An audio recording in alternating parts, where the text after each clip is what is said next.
This is a masterclass on how to become an empathetic leader. How to be an empathetic leader. This includes sharing responsibility, avoiding micromanaging, bringing your team together, 3 levers you can pull to be more effective, and then creating processes for team success.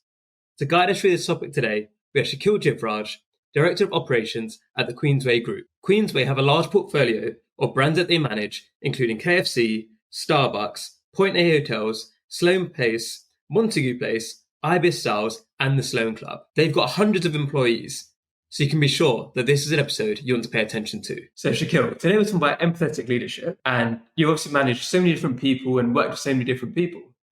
Can you give us an idea of the scale of the business that you work in and the number of people you work with? Sure, Omar. So we're a family-owned business, and our belief is that we have a sincere approach to hospitality that goes a long way. We're a people-centric business, and within that, we have our own great teams. Currently, within my operation and my portfolio, I look after 28 stores, Starbucks related.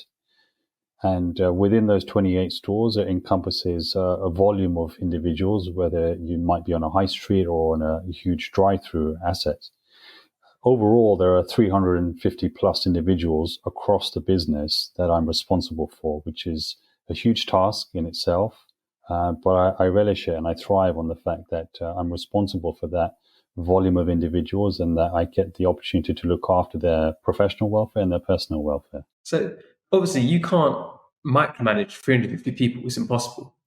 So a big part of your role is also trusting people and being able to share that responsibility. How do you think about that aspect of things? Okay, so within my team, I have 3 district regional managers that will report into myself that I work with on a day-to-day basis. And ultimately, they are responsible for the scale of the store managers that look after our individual units. For me, micromanaging is almost like a sense of insecurity for a leader or as a manager. Unfortunately, it stems from a lack of confidence and the willingness to control those individuals around you. So my approach is more about an empathetic one where I can build trust, particularly with my line reports, so my district managers. And what I do there is it's an element that starts from scratch in terms of how can I build a relationship of open communication with them, a sense of collaboration. And I always refer in my first dialogues with my managers or at any level, whether that be store manager, district manager or above, is that trust is really key and important. And I refer to Simon Sinek and a quote that he's really well renowned for. And he's always talked about the oxytocin neurochemical that's released, which is an enabler of trust. So when you have that level of trust and you're able to be open with individuals, you get that level of collaboration, you get that sense of ability to delegate to others where they're willing to do work that will empower themselves and for them to become leaders within my team or elsewhere. So that trust piece is really, really key for me in my team. And people use so many different analogies when it's about a team, right? So sometimes you use sports analogies or use a family analogy. And building that trust, it can be difficult for some people because you don't know where to put the barriers in, right? So like, how much of your personal life do you let in there? Like how close a bond should you create with your employees? How do you think about that? Like what barriers do you put up and what barriers do you open? So, I mean, who doesn't want to work in a collaborative environment, right? Where you've got elements of trust, you've got the ability to share information, resources, and more importantly, to appreciate each other's worlds, scenarios, in order to help each other succeed. For me, I always think about how can I break down the barriers of geography, particularly when you're looking after a portfolio of this size, anything where our most southern store is in Oxfordshire and our most northern store is all the way in Manchester. So I've got 3 leaders within my team that are really spread across the UK. So my first thought is how often can I bring you all together with me face to face so that we break down those barriers in order to build those long-term relationships. So geography is the first thing. The second thing is about open communication and regular dialogue. Email is obviously the most seamless way to communicate. I'm of the traditional old school where I'd rather pick up the telephone, or I'd get my team to pick up the telephone to me to just talk anything through. And that's where the collaboration comes from. That's where the openness comes from. And that's really the biggest barriers that I would always look to remove in terms of geography and bringing people closer together. And when you bring people together, how do you set up that correct kind of framework of like how they treat each other and the way they talk to each other as well? But it's about leading by example, first of all, by myself, because if I'm not setting that tone, if I'm not setting the example there, then I can't expect them to replicate and form the same sort of leadership stance that I have. So for me, there are three ways or three levers to pull within empathetic leadership. The first is about curiosity. Okay, so we run busy lives. We all have busy lives. I've got my own family. I've got work. I've got other objectives I need to meet in life and other commitments. But how do I make that mental space in my head, which is time for other people, particularly my team? So that's where the curiosity builds. So where's my attention going? I can't let it always be on myself. I need to create attention and space for my team and others. So that's step number one. Number two is the art of listening. So with listening, being an empathetic leader, it's about listening to want to keep them feeling less defensive and be able to resonate with their feelings.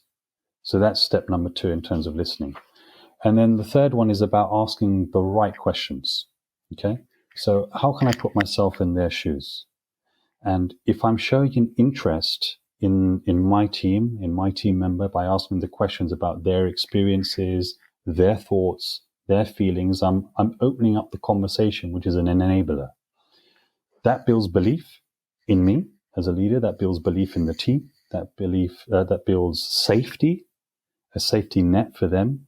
And it builds almost guardianship, which is really what people are looking for in the hustle and bustle of everyday life at the moment. And how do you ensure the team's output meets your expectations? Because it's one of the really difficult things as a leader, right? Is that because it's your baby in some ways, you've got certain ways you want things to be done. But at the same time, as you said, you want to be empathetic, you want to be able to give them space. How do you marry these things together to try and make sure that the outputs and targets are reached, but at the same time, it's not micromanaging? It's a good question. So the alignment at the outset is key. That's fundamental. So have I given clear expectations to the team, whether it be a project, a task, or anything that may be at hand, or we may be reacting to something, because that's the world of operations. We're always on the go. We wear multiple hats. I can't be too rigid or vague within that expectation setting. So the communication from my side as an empathetic leader is really key. I need to be able to articulate that so that they understand the reasons why. Number two then is within the team, or if it's filtering further down, what are the roles and responsibilities for each of the team members? As an example, we use the RACI matrix, so who's responsible, who's accountable, and so on and so forth. And that helps just to give some structure across the level of the process. The third thing is, I believe, in what gets measured gets done. So are we monitoring and are we measuring the progress along the way? And am I able to give regular feedback with an empathetic and compassionate perspective? Because mistakes enable growth for an individual. Mistakes enable people to become leaders. It shouldn't be a form of finding opportunities to criticize. It should be an opportunity for enabling people to develop further. And that's the way that I feel that we can set expectations and deliver the right output, well, with the way of allowing people to grow and develop along the way. With those processes, how do you try to outline them to make sure that, because obviously with, say, Starbucks, the different businesses you run, so much is process driven, right? And if people can follow the process correctly, then you can get them to reach the expectations which you set. How do you think about that in terms of, because it's the whole thing, right? If you get the right inputs, then you should hopefully get the right outputs too, right? How do you think about that in terms of, you said about the explanation and communicating clearly there? How is that in the operational sense too? So when you come into the world of franchising, you tend to sign up with a franchisor because the support systems are there and they have processes in place, and you know that it's replicated across a whole market. It could be replicated across the whole world. So you buy into that from the beginning. You become a franchisee or you join a franchise business because you want to follow processes and it's something that you believe in. You can get that alignment almost immediately. So if it's new to oneself, then that's for us as leaders to help people understand why processes are a certain way. We may have influence over certain aspects like menu pricing. We could have a buffer in terms of how much we could charge in a local store versus what a Starbucks company store is pricing. But essentially, we're following a set standard and routine for the overall goal that the brand is setting. And that's what we need to explain the reason why to our teams in terms of getting the right inputs through the brand's processes will deliver the output that when you visit a Starbucks, say, for example, in central London, Amar, and then the following day you're going up to Birmingham, there is an expectation that you're going to get the same latte, same size, same quality, and with the same smile and human connection when it's given to you. And that's why we sign up for franchise businesses, because those processes are set in play. And when you look at leadership as well, so obviously you've worked in many different businesses, have so much different experience. What mistakes have you seen other people make or you made yourself in the past that hopefully the audience can avoid? Good question. So I'll talk about myself because I've been on a journey as a leader over many, many years, rather than other individuals.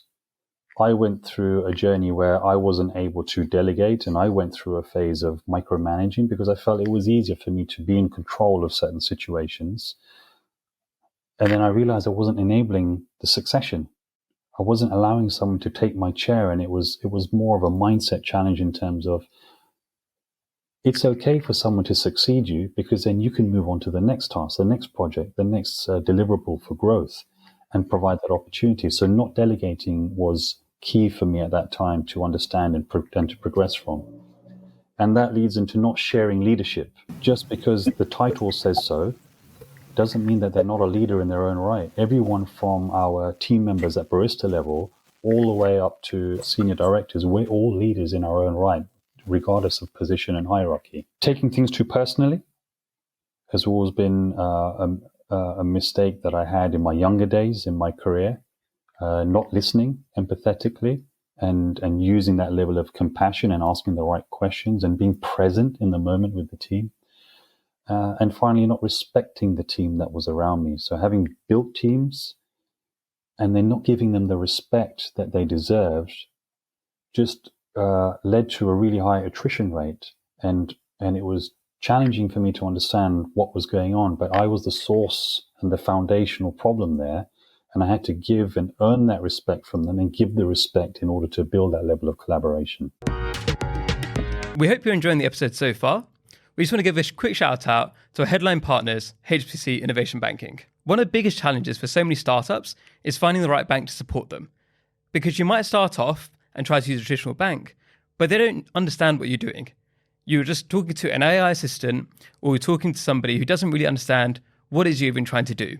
HSBC have got the team that are built out over years to make sure they understand what you're doing, they've got the deep sector expertise, and they can help connect you with the right people to make your dreams come true. So if you want to learn more, check out hsbcinnovationbanking.com. I think you made a really interesting point there as well about by handing over your role, that enables you to do other things and take on new challenges.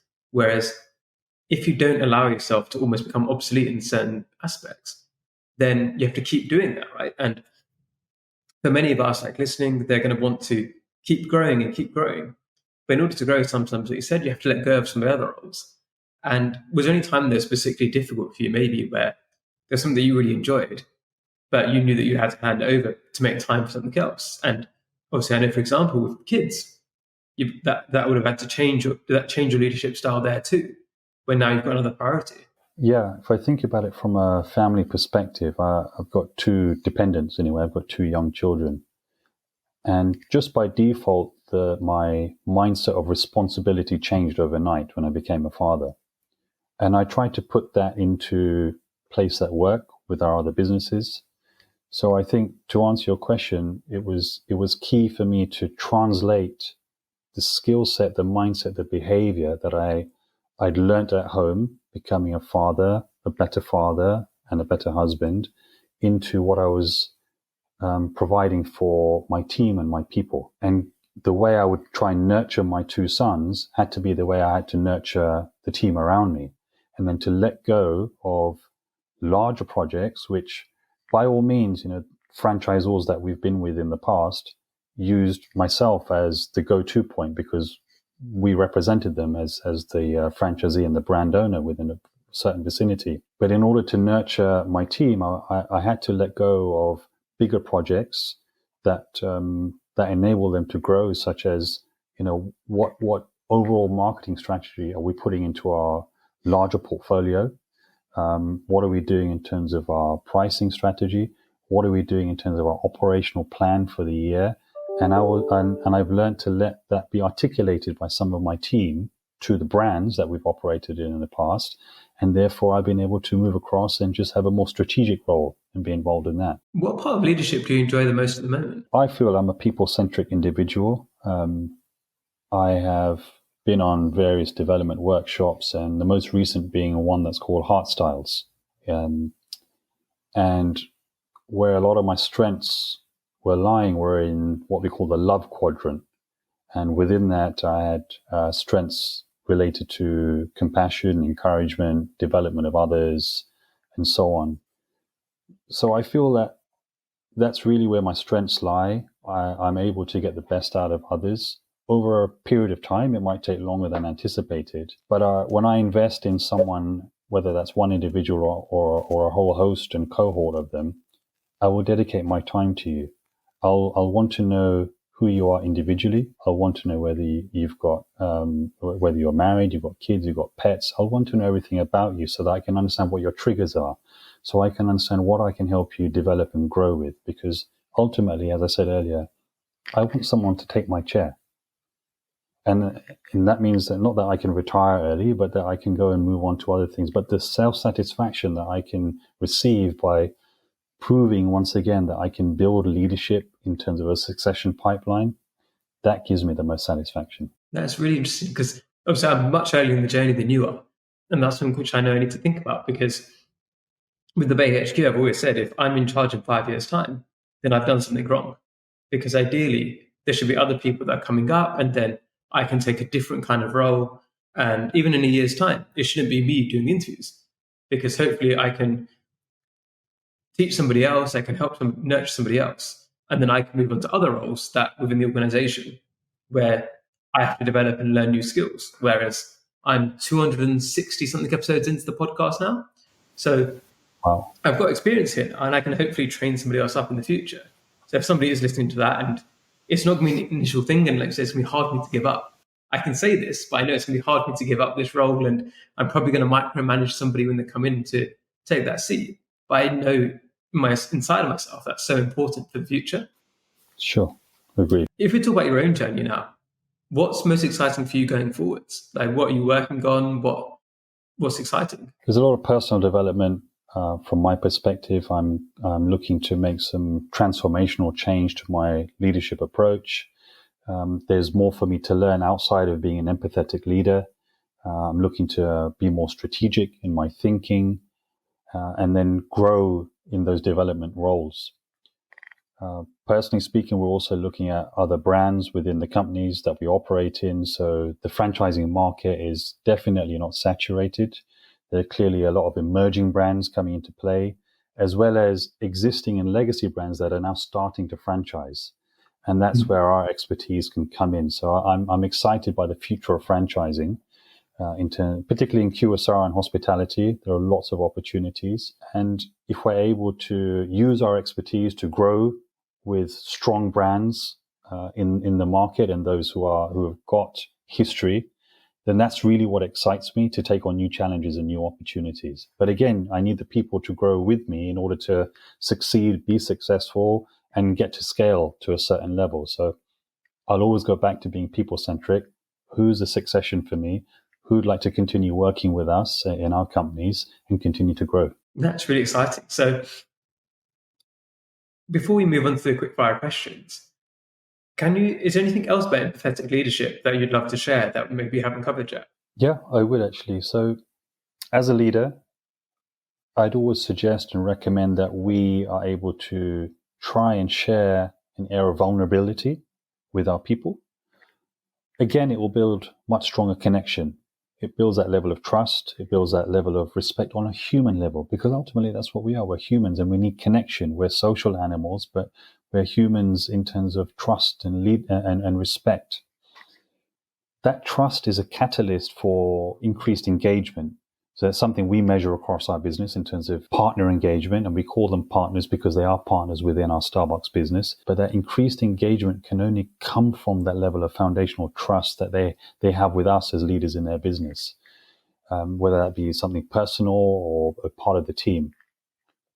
And then empathy is always the source of innovation, in my opinion, because if we're looking for the leaders of tomorrow, what can we do within that level of empathy to enhance creativity, to enhance autonomy, to allow for mistakes to happen, as we talked about earlier, so that people are able to grow, people are able to develop without the fear of being told off, without the fear of, I've made a mistake and it might be wrong, but I've got a great leader in front of me who's just going to guide me and say, that was a great attempt. Have you thought about it in this way? So the innovation and autonomy is really what our teams are looking for. It's what they are brought up to think about in terms of how they can grow, how they can develop, and what they can do to enhance their own careers. So I'm a big fan of that, and if you can get that level of empathy right. Awesome. Yeah, that's amazing. And I think, like I said, the empathy makes such a difference across like any part of an organization, whether it's a leader, a person at the top or the bottom.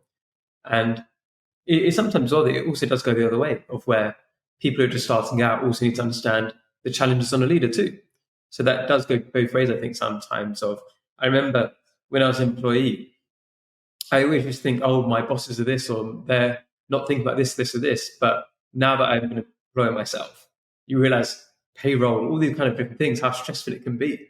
So I think sitting on the other side of the table has kind of opened up my eyes to some of those challenges too. So going to move on to the quickfire questions now. So thank you so much for everything you've shared so far. The first question is, who are 3 British Asians that you'd love to shout out that you think are doing incredible work and the audience should be paying attention to? Okay. First one is Nick Shakeel Jivraj, who is the CEO of Queensway. He's built that business over a number of decades. It's a family business that, yes, it was handed down, but he's enhanced that business and grown it significantly.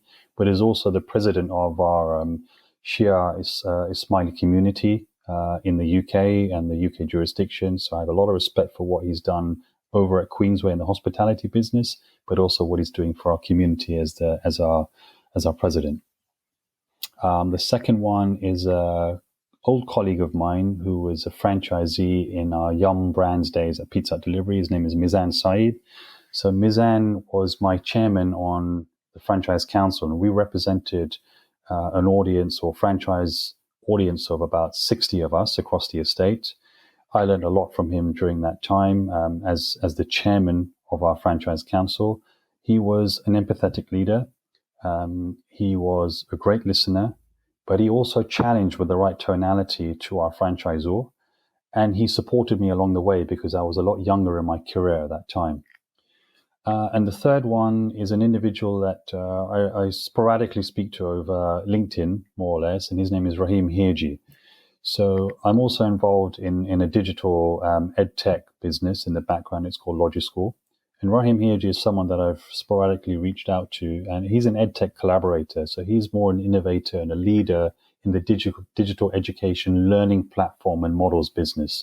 So big shout out to him as well. Awesome. And then if people want to learn more about you, get in touch, or learn more about Queensway or any of your other projects, where should they go to? So Queensway, we have a website, obviously queensway.com. You can find out all about our businesses there. We operate brands here in the UK, our Starbucks business. We have a hotel portfolio, a members club as well in central London.